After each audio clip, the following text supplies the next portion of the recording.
You're tuned in into Power Moves with Amaya, the podcast where bold ideas, real stories, and unstoppable entrepreneurs take center stage. I'm your host, Amaya Eden, and we're here to drop gems, spark action, and help you make your next move your best one. Let's get into it. To Power Moves with Amaya, and today I have Marcel and Chris here today, and this segment is very special because we are talking to the people that assist small businesses in their entrepreneurial journey. And you guys know how we're always talking to business owners and things like that, but this time we are doing something different. So I'm so glad that we have you guys here to talk to the listeners and tell them a general aspect on how to start a business, what does it take, and the resources that you guys do at BNI. So we could start with Marcel. If you could give the listeners an introduction of yourself, that would be great. Well, thank you, Amaya, for having Chris and I here in Power Moves. And of course, music to our ears when you mention what you do with dreamers and doers is what we call them, small business owners and people who are thinking about that business idea. But again, BNI, or the Department of Business and Industry, basically is this far-reaching organization that covers a lot of ground when it comes to regulations. So think of it as a regulatory umbrella. That's exactly what we do. And of course, in the process, and of course, we'll talk a little bit more about all the different details. In the process, what we do is provide services to a lot of businesses. We probably impact 1/3 of the population throughout the state. Wow. Just to give you an idea, because of that regulatory component. So that regulatory umbrella, of course, brings a lot of different divisions. But I think what we basically do through our website, business.mv.gov, is basically we provide support for business development. We connect individuals to resources, and we educate businesses and individuals about that regulatory umbrella, plus operations when it comes to the small business sector. So I'm getting a lot of information out there, but again, for the specific information about what we do is business.mv.gov. That is our website. And of course, that also puts you into this space that we call our Business Resource Hub for the state of Nevada. And that's part of the conversation here today. I'm Chris Weiss, and I work as an analyst in the director's office under Marcel. And as he noted, we're principally a regulatory department, but within the director's office, we have a small business advocacy mandate via Nevada revised statute. And as part of that, we provide a number of services. We have a business resource hub on our website that Marcel mentioned. We also provide some economic development programs, industrial development revenue bonds, also known as private activity bonds. I administer on behalf of the director and the department, the Nevada New Market Jobs Act tax credit program, which supports developing small businesses and established small businesses in the state. We also handle constituent inquiries. So if you're thinking about starting a business or have a business and looking for particular types of help, we will field those inquiries and try to put you in touch with the right people. So we do a number of things in that respect, and I'm involved in various aspects of all those activities. Wow. How long have you guys both been in this industry? Well, working for business and industry, 10 years. And I think this year is also 10 years for Chris. We just came about the same time, 2015, 2016, into that space. So we have covered a lot of ground over the years. And I know you guys seen a lot of things happen when people are coming to start their business. Do you guys own any businesses yourselves? I do not, no.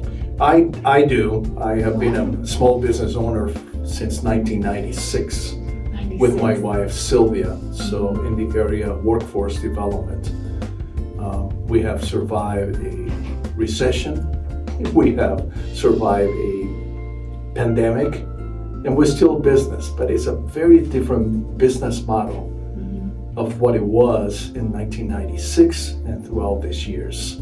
Wow. I want to hold that thought, because I want to get more into that too. You bet. Okay, I first want to start off with, what is the first thing that you guys see, the mistakes that people make when they first start a business? What I think I will say is not knowing this massive support of resources and not connecting with them. Yeah. I think we come up with business ideas and we think that we are the only ones thinking about that. And we make decisions, and I think that's part of being an entrepreneur for all the right reasons. And then we ask questions. I think the work that Chris and I have done over the years is please access resources first and foremost. Get information, get educated, access those resources, and then make decisions. Right. And I would agree with that. I think what we have seen over time is that typically people are just not familiar with the various things they should be thinking about if they're thinking about starting a business.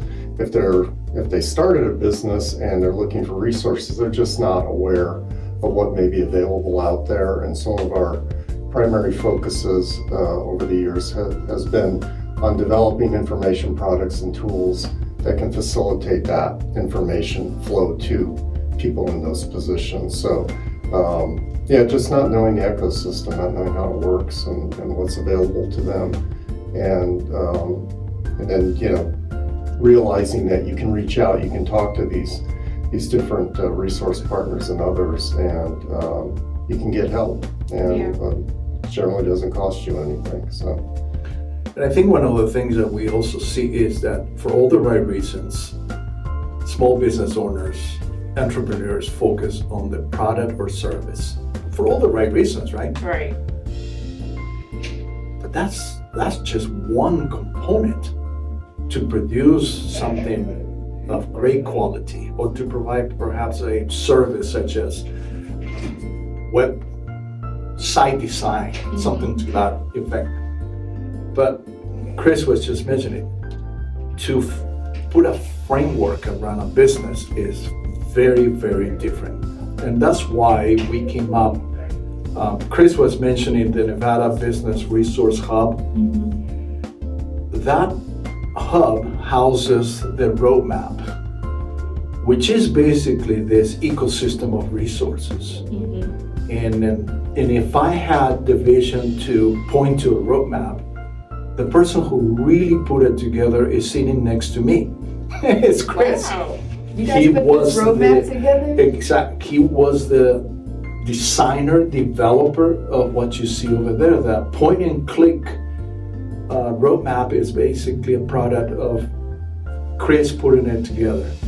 So, but it's a simple point and click image that basically point to all the resources out there, if that makes sense. And what I would add to that is, for anyone listening who is interested in thinking about starting a business or in business, you can download this document as a PDF from our website. As Marcel indicated, it's point and click. You can scroll through it, or you can point and click. All the links in it are active. It will take you to the websites. But what I generally have told people, it was developed originally kind of around the types of questions we were fielding from people that were looking for help. And so we sort of built it around that. And so one of the things I tell folks who call in is take a half hour to scroll through the whole thing, read what's in there, because you will find a number of items that you may not have thought about. And it can really save you a lot of time and help better focus your energies in terms of how you want to start your business, what steps you want to take first. So it's proven to be a very, very popular tool, very effective in sort of bringing kind of an image to the ecosystem of resources that we're out trying to promote. So, but that's its biggest advantage, is it helps in one place for people to get a really good overview of how this works in Nevada. It has a statewide scope, so you can be anywhere in the state, and it will give you information for wherever you're at.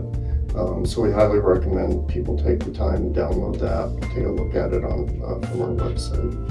And to develop this roadmap, it took a lot of talking to small business owners and collecting data from the different people you guys interact with, right?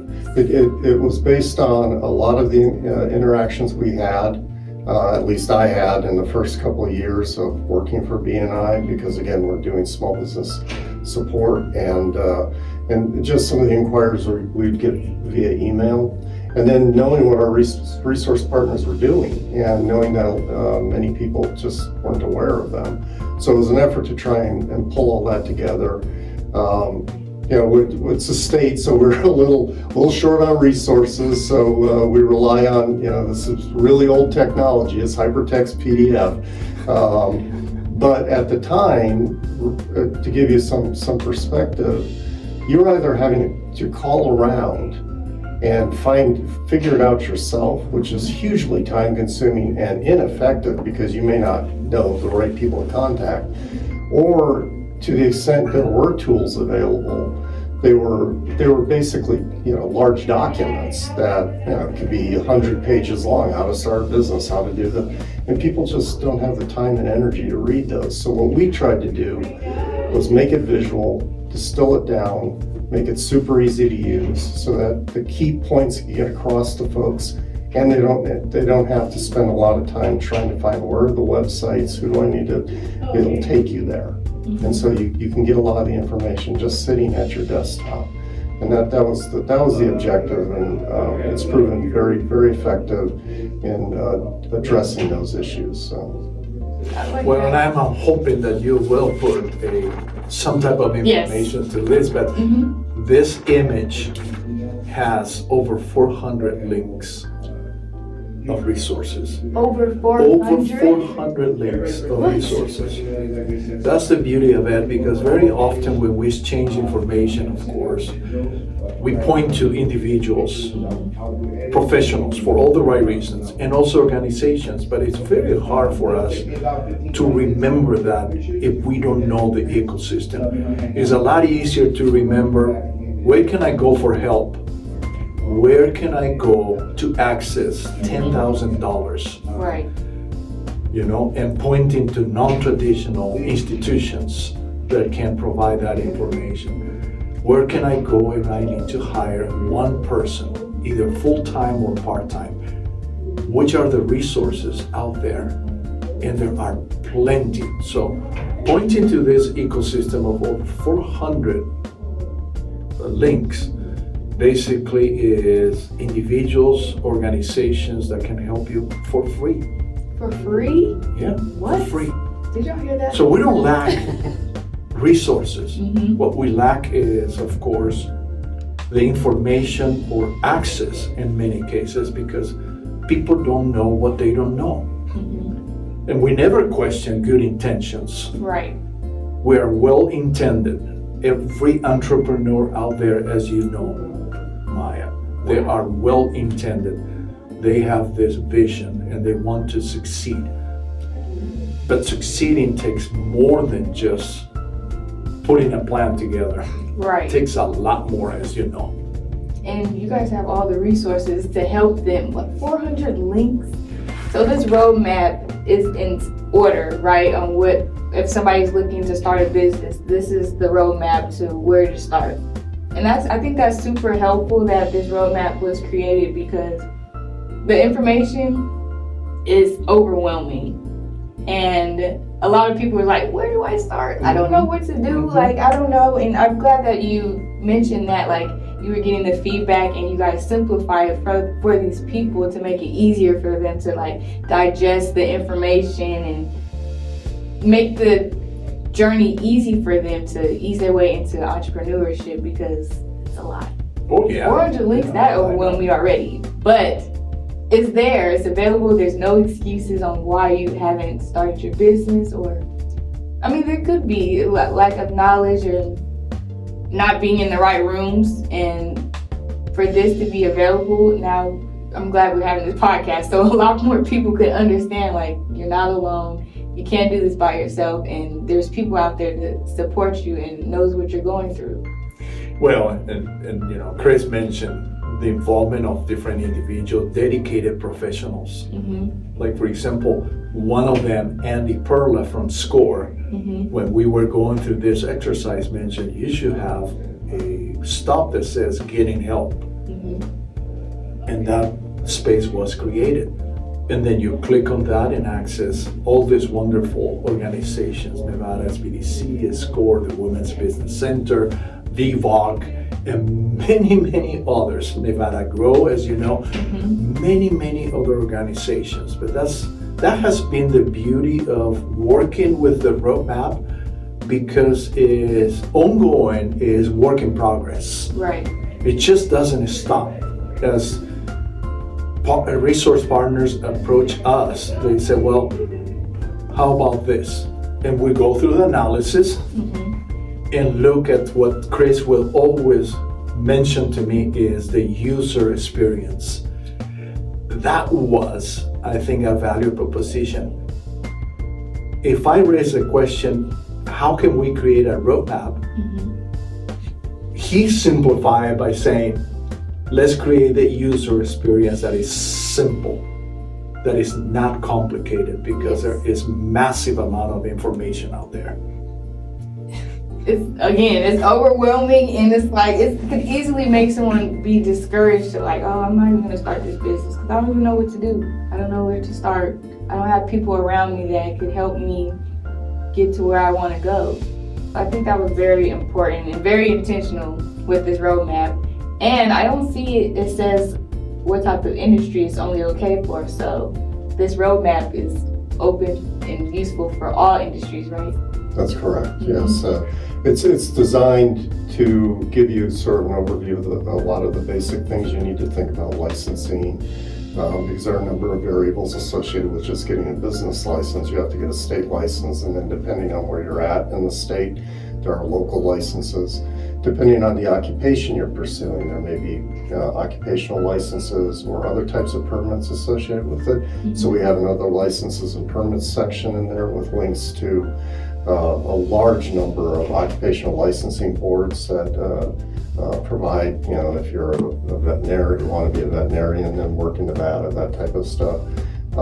There are, so we have environmental, we have links to health districts. There are a number of different ones around the state depending on where you're at, and if you're going to set up a food establishment, for instance, you need to have a health permit.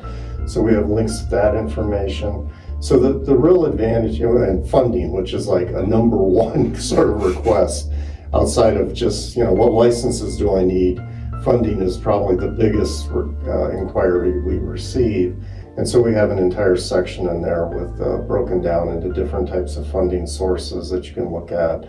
A lot of people look for free money, not a lot of that around, Right. but there are a lot of useful programs for lending, micro lenders and things of that nature that can help somebody start.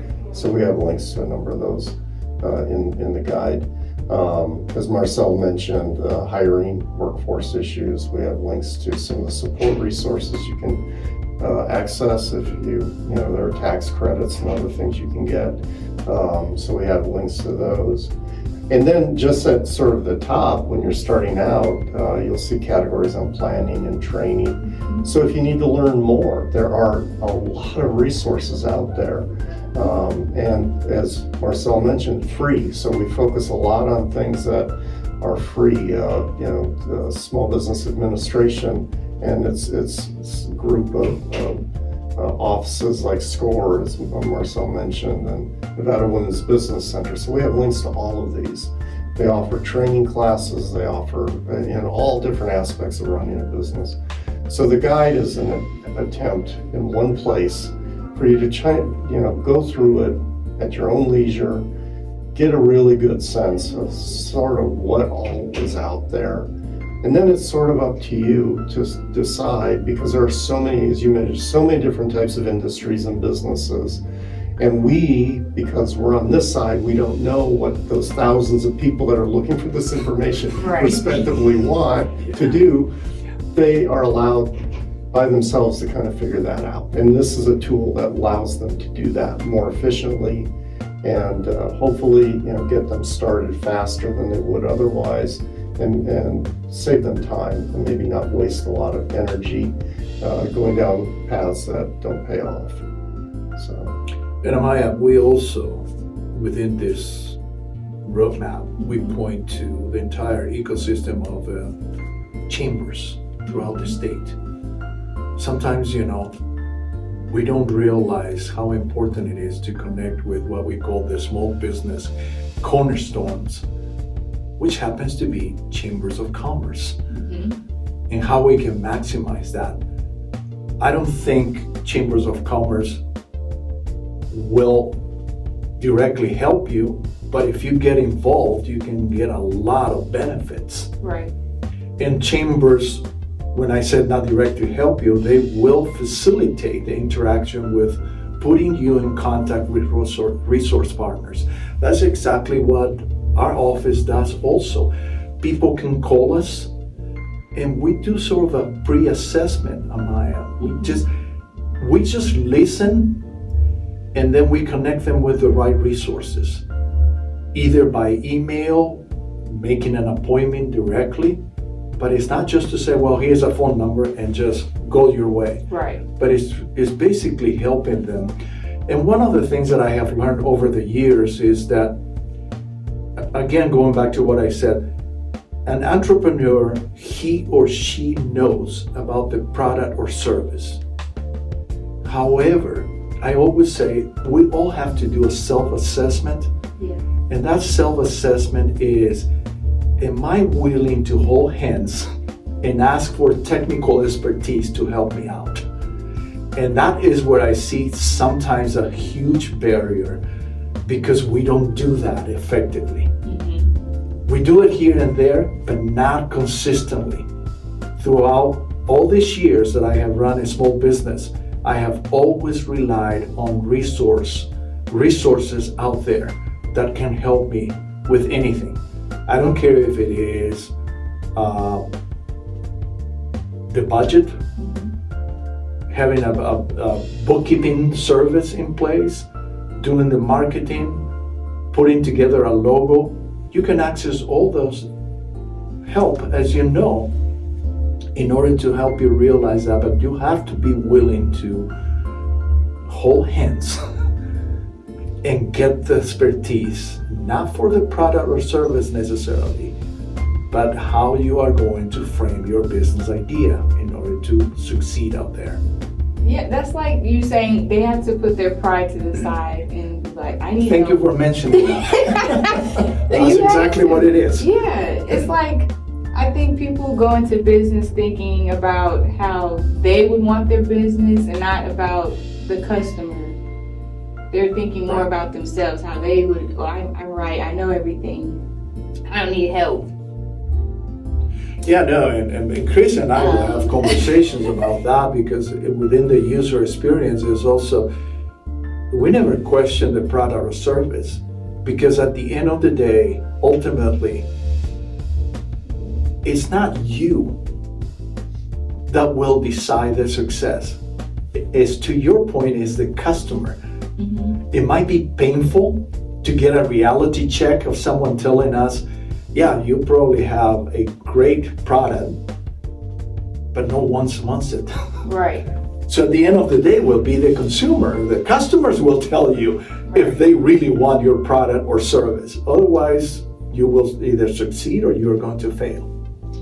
And I understand how the owners will take offense, or because this is something that they built, and like they're holding on to like a baby, and they're like, this is my business, but it's good, like you said, to have those real conversations and those real like reality check, like, hey, nobody wants your project, you need to do it this way, because nobody wants to tell people, or nobody wants them to tell them how to run their business but you need that guidance. You Yeah. need that.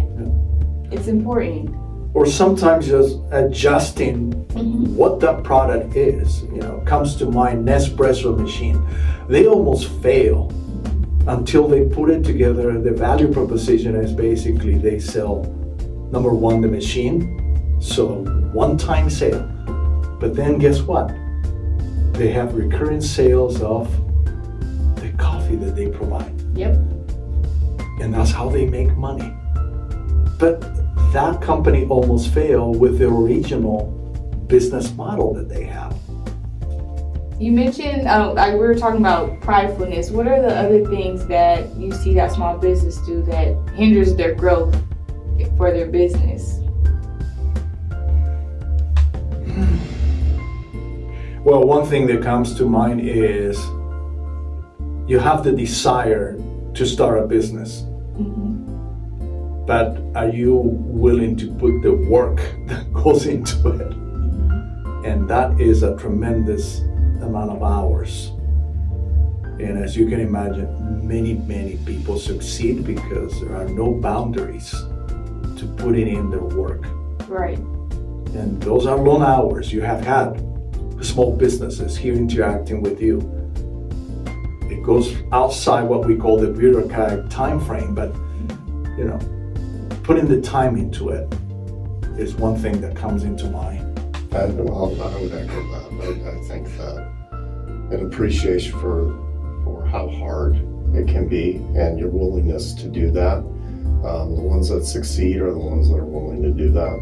And every business is different, obviously, but that is a big factor, your commitment to actually doing what it is you want to do and plowing through some of this. Because even with all the information and all the resources, there's still aspects of it where it's on you and you have to go out and do this. And the rewards are great if and when you do it, but if you never try or you're not willing to put in that energy, that time. The other thing would probably be just having an understanding early on of what the financial requirements are going to be, and really having a better sense before you start to commit to funding of different types or loans or using your credit cards or really understanding your business and how, if you are in business, understanding how that works so that you don't dig a hole you can't get out of. But if you haven't started a business, just having a really good appreciation for how that type of business operates, what it's likely going to require. One of the things I've told folks, because we get questions, for instance, on what type of business should I form? An LLC? Should I do a sole proprietorship corporation? And what I generally tell folks to do, because we're not allowed to provide legal advice along those lines, I tell people, if you know somebody who's running a similar business, look at how they're doing it, talk to them, reach out, make that effort, because it'll save you a lot of time. You don't want to set up the wrong type of business, but in a similar way, what are the funding requirements? Well, how does that business actually, what's the cash flow like? How do those sorts of things look and feel? And are you properly positioned to do that yourself? So again, it depends on what you're thinking of doing, but there are a lot of questions like that the more you can try and understand that up front, more likely you are to be successful. So, And adding to what Chris is saying, I think there is one key item that I think all of us need to have, and that is a written business plan. I think, and you know this, Amaya, many entrepreneurs, they have a business plan in mind and in heart, but not in writing. Exactly. And the magic is there, that you use that as a visual communicator to yourself and to other individuals, and you can change exactly to Chris's point. What type of licensing? Funding? What's the marketing approach? Do we need to outsource to, for example, a wonderful company that you represent in terms of, helping us with the marketing piece? And over, we come across individuals that we will ask the question, do you have a business plan in writing? And they will look at us straight and say, yes. And again, we understand you have it in mind and you have it in heart. You have a passion for your product or your service. Great. But you need to have something practical, workable, in writing. Again, it goes back to what Chris mentioned. It's not an exercise, an academic exercise of having hundreds of pages, but a few pages as a roadmap of how you are going to run your business, how you're going to check your progress, because sometimes we do and do and do, but we're not checking progress. Right. Are the dollars that we put into marketing really creating the results that we are expecting? Exactly. Right? Mm-hmm. And you have a lot of information online using social media, but do they really know that they are producing results? So all of those things come into mind right now. That is so important. I'm so glad you touched on that, because like you said, it's in your mind, it's in your heart, it's not on paper, it's not written down, it's not, you don't have like a complete strategy on how you're going to create a successful business. Right. And people need to know that there's people out there that will help you write that business plan. And thank you for mentioning there. Remember what I said, there is your opportunity to hold hands with a professional who can help you at no cost. At least just create the time, create the opportunity for you to do it. Mm-hmm. Because otherwise, it's not going to happen. That goes into that self-assessment. Can you do it yourself? If the answer is yes, do it. But if you ask the question, can I do something myself?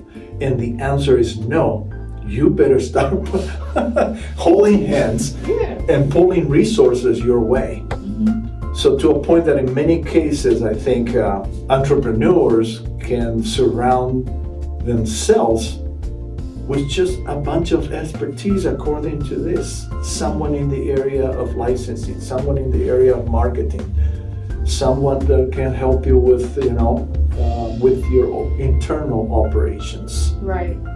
And I'm glad you mentioned too, Chris, that people need to take the initiative to do their own research. I think another false thing that people jump into entrepreneurship is, oh, I have this business, people are gonna need me, and I'm gonna make a whole bunch of money overnight. People don't, I have a business, I should already be successful. I don't have to know about this or that about my business. I don't need to have this in order. I have a business, I should be successful. And that's not the case. I feel like that false sense is... To your point, Amaya, different trades, there is a need. Mm-hmm. I'm a plumber. Yep. I know that there is a very high demand for a plumber or electrician. But how are people going to know what you do? Right. Mm-hmm. And that is, you can be a fantastic plumber, but if no one is calling you to secure your services, it doesn't matter. Right. That is so true. Yes, like you say, there are certain industries, like they need like a plumber, people need somewhere to live, people need water, whatever the case may be. I think that false thing that I exist, so people are already going to gravitate towards me. I'm going to be successful already. I don't need these resources. That's not right. And another thing that comes to mind that we often talk about it is the use of data. Mm-hmm. I don't think we, in general, I don't care in what profession we are, we use data effectively. And think about it, small businesses. Mm-hmm. Do we know the demographic profile within a mile of the location that we operate in? Mm-hmm. And sometimes we don't know. We don't have those figures. So Nevada Grow, for example, is a great resource there. to sit down with people and help them interpret that information, Amaya. Mm-hmm. Because one thing is just, throwing numbers at you or data, but the other thing is, what does it mean Right. for my business and what I need to do within that mile or 3-mile radius of operating my business. And I don't think certain people understand like that information could be helpful to them because they think, again, everybody's my customer. Right, And exactly. that's not the case. And to know those type of facts will help them reach their target audience and how to talk to them, how to message them, do what you have to do to get to your target audience. Is that a part of the roadmap that helps them figure out who their target audience is for their business? We do have links in there to a number of data resources, including Nevada Grow, for instance, but also Census Bureau data, things of that nature that you can access to better understand the business market. And then, just to go back to sort of the planning aspect, we have templates. So say you start out and you're one of those where it's like, okay, I'm still not going to go to an expert. We have some tools you can download and you can at least get started and then realize, okay, I need more help. But the tools to at least get you thinking, we have there. We have templates on business plans, business model canvas information. So we have a number of things you can do. And the same thing with data and data analytics and trying to figure out your target market. We have information there too. So you do the analysis side, right? What are the things that you are discovering about small businesses? In terms of what are small businesses are looking to do to get started, or what are the things that they're looking for to gain more knowledge about? Well, if I understand what you're asking, I would go back to people that are starting out. This is people that are looking to start out. Again, there's a lot of questions around licensing and the basic regulatory requirements so that you can go do what it is you want to do. And they vary a lot depending on the type of business. So we get inquiries from all types of businesses. Even the ones that are sustainable too, or started already? Well, and the ones that are starting, generally speaking, there are sometimes issues with hiring or workforce, but most of those are funding. You have businesses that have encountered issues with funding, and so they're looking to try and get help so they can keep their business going or expand or do something with it that they need to have done. So there's just a desire, again, where can I get the capital to do what I need to do? Those are the biggest things I've seen with the inquiries we deal with, putting aside a lot of there are more sort of what I call marginal or unusual requests that are specific to a particular, somebody wants to set up a group home somewhere, so what's involved in that? Well, there's healthcare regs, and depending on where you're at, there's a number of issues. So we get a lot of inquiries that sometimes require a very specialized kind of response. But for the most part, in the aggregate, it's licensing. What do I need to get this thing off the ground? And funding. If you're already working, I need money. And it goes for nonprofits too, or just people looking for LLCs and things like that? We don't, I'm trying to think in terms of not a lot of inquiries from nonprofits. Usually my experience with those, for what it's worth, is that they're usually very well connected to begin with because of the nature of that industry. Whereas people that are starting out and say you want to start a food truck or you want to do something like that, you may just be, hey, I want to do this. And so you don't really have that network. You haven't necessarily communicated with people. You aren't dealing with setting up a nonprofit, which usually to even set one up, you've already gone through a number of steps that show familiarity or you have a network that is going to help you. Mm-hmm. Where we generally run into nonprofit stuff as in areas like our New Market Jobs Act program, where there's larger amounts of money needed and things like that. But that's a different animal than small business. So. And it doesn't pertain to like franchise people that are trying to franchise either, right? I'm trying to think of. We have seen a few, but not very many. Yeah. Because typically they're dealing with the franchise organization and getting their information there. And they already have that plan already outlined already. Yeah, because that's what the business model is. Mm-hmm. Invest and we'll give you all this knowledge base and tools for you to make it out there. But just listening to Chris, it came to mind also, if you are already in business, we also have different tools and try to challenge existing businesses, because there is always uncertainty of the market out there, if you want to call it that way. And in many cases, entrepreneurs need to understand the difference between working on their business and working in their business. Yes.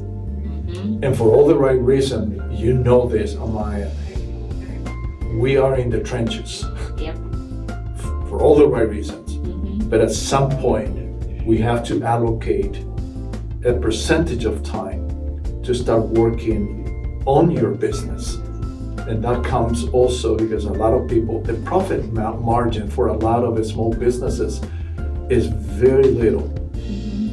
So one way that you can maximize your profit is by eliminating waste. But sometimes it's easy to say in general, eliminate waste. What are we talking about? Are we talking about electricity, inventory, all of the above? Transportation, there is a lot of waste, and there are the specific tools and techniques how to, in a very organized way, how to approach that, because it's easy to say, well, let's just eliminate waste. But again, we don't have the luxury to just increase prices. Right. So we need to look internally and see how we're going to eliminate waste. So again, we also put out information about this, the difference between working on your business versus working in your business, with the understanding that I don't think only few people can do both on either side. Mm-hmm. In the majority of cases, we need to do both, but it's just allocation of time. Right. And we say that a lot too at Some New. We do offer a suite of service called in-house marketing. So we become their in-house marketing team while they can work on their business while we work in their business. Mm-hmm. Like you said, that is a very good example. It's a lot.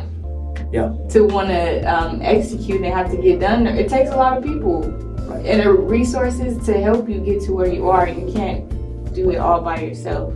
Because again, go back to hand holding. If I know how to do this, do it. If I don't know how to do this part of my business, get somebody to help you. Or how to access, bookkeeping, a bookkeeping service, part-time. Because perhaps your business is too small for a full-time bookkeeper. Mm-hmm. And how do you combine a bookkeeper with a CPA and maybe do that effectively? You may not have an HR person inside your business, human resources, but where can you tap into the right expertise, maybe on a subscription basis, for someone to give you the guidance when it comes to the complexity of working with employees. Right. Employer and employees, it can go either way, but there are complex issues there that you need help with, and the clarity of what needs to happen if those problems were to arise. And I know as a small business owner, investing in your business can be very scary, but it's very needed. So how could you explain to the listeners that are afraid to invest, like how can you put it in words that it's a necessity and it's not like don't look at it as just another expense, but an investment for whatever they need. That's something you don't think about, and then you realize. I don't know, tough one. Yeah. Again, you were mentioning marketing. Is it an expense or is it an investment? From my perspective, it's always an investment. You just have to frame it correctly. Right. And if you work individuals who understand the market, then they will give you something reasonable to work with. But we come across individuals that will say, well, someone told me to do this. Right. And I put money into social media. Well, is it producing anything? They said, no, not yet. Well, how long have you been doing this? So that is a perfect opportunity to just say, allocate the money in a way that can help you work on your business and delegate that to someone else with the right expertise. Yeah, that's very important, I believe. And I wanted to kind of touch more on your business that you have with your wife. Can you explain to the listeners, like, what do you do? What do you guys both do? As I mentioned, in 1996, we started this business that focused on workforce development.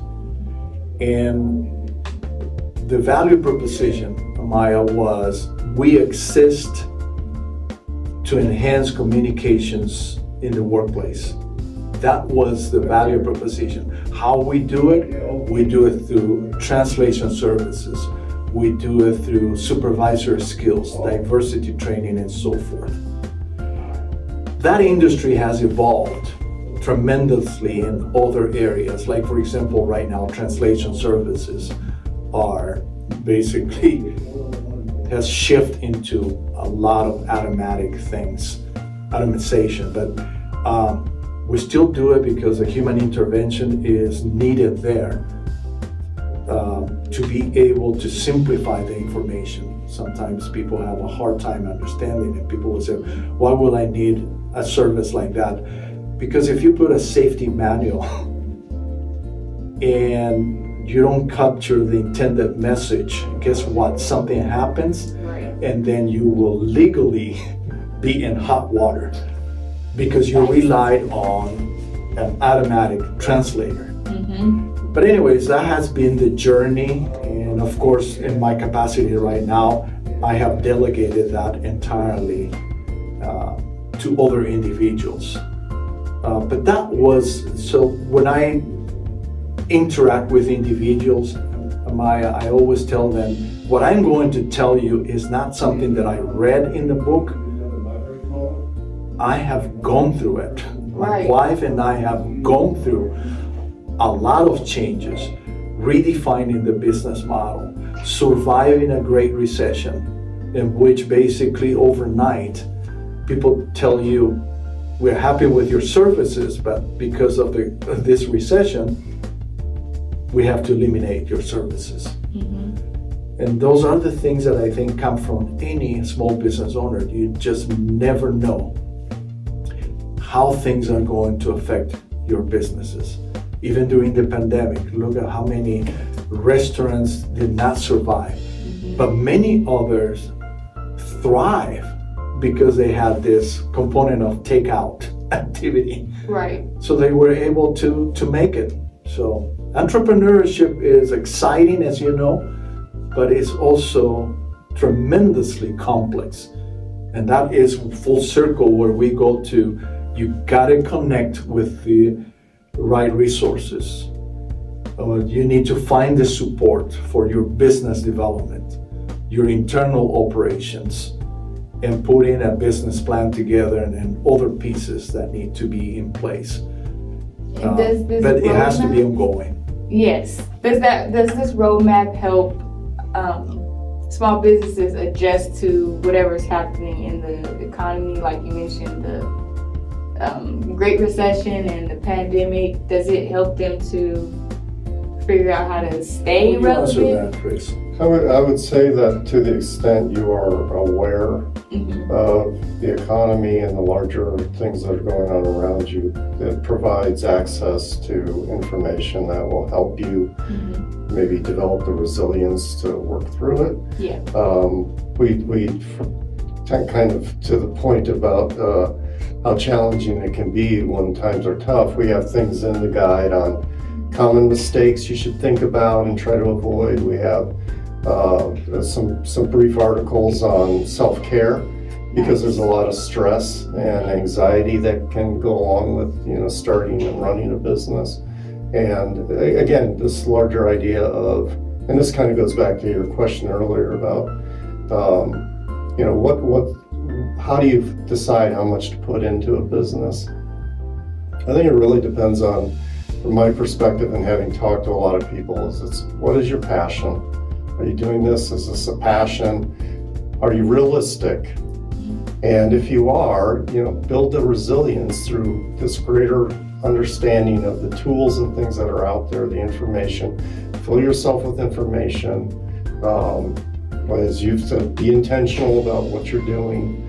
And then when you encounter these situations, you'll kind of instinctively know what to do, and you'll know where to go, what types of resources to tap. And so hopefully the guide has, and we think it does, has the tools and resources available for you to reference if you hit a situation like that. So. But sometimes, Amaya, the knowledge base is just simply not there. We know that day in and day out, there is a certain level of uncertainty. Navigating today's market probably is a lot more uncertainty. Right. But again, it's to Chris's point, let me give you an example of hiring people. If I need to add someone and I don't have all the resources, there are opportunities there, because through Employee NV, for example, there is currently a grant, as far as I know, up to $10,000. Wow. You have to be eligible, of course, but those are wonderful resources that can eliminate that level of uncertainty. Doesn't provide you directly with the answers, but I think that's why you connect with professionals and you put on the table, here are my challenges. Right. And help me connect the dots differently. Not the way I know, not what I do, because I'm in the trenches too much, but how can I connect the dots differently? I love this. I'm so happy that we got here. You guys sat with me and gave the listeners some great power moves. Indeed, power moves. I just want to know, our last question to wrap up. What is one power move that you want the listeners to take away with them? I know you guys gave them an hour long of information they could take, but if there's one last one, please share it. If we haven't touched on it, I think we touched almost everything. Well, I think in terms of recap, for me will be the magic of putting something in writing. Either a business plan, a budget, because otherwise we get into this cycle of a conversation about a conversation and we never address the real root cause of some of the problems. And there are tools and techniques out there, but you gotta use, I think, and from my perspective, the power of visual communication. Put something in writing. You don't have to be perfect. You don't have to have a computer. It could be paper and pencil, but do it in writing. You see it, and then you can share that information. And you can share that information with someone who can look at it and say, these numbers are not realistic. Let me help you, or let's put you in contact with the right resources. So hopefully that helps. Yes. And I would simply say, I think the ultimate power move is self-empowerment. So download our guide from business.nv.gov, read it, and it will start you thinking about things that are out there, and then you can deal with situations with a little more context and then do what Marcel was saying. So. Yes, I will be sure to put in the comment section the link to this guide and the website. Go through the entire website, go through this guide, and just get started. Well, we thank you for the opportunity to invite resources to the table. Yes. With the understanding that you are also showcasing all those dreamers and doers out there, especially the doers who are already succeeding and running small businesses. I mean, that is the beauty of markets, is to have all these businesses. And again, we have over 353,000 small businesses in Nevada, Amaya. Yep. So that's a lot of small businesses in power. Yes. Well, I will also put your contact information if you want to, if the listeners want to directly contact you guys, if that's okay. Please do. I'll make Absolutely. sure I'll put that in the comments. And again, thank you guys so much for being here today on Power Moves with Amaya, and we'll be back with another episode very soon. Thank you. Thank you.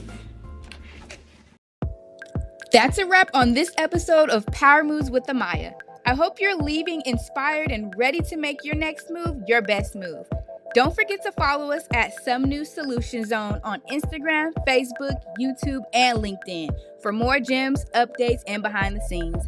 And if you like what you heard, go ahead and subscribe, share, and leave a review. We love to hear your thoughts. Until next time, stay bold, stay focused, and always stay in the zone.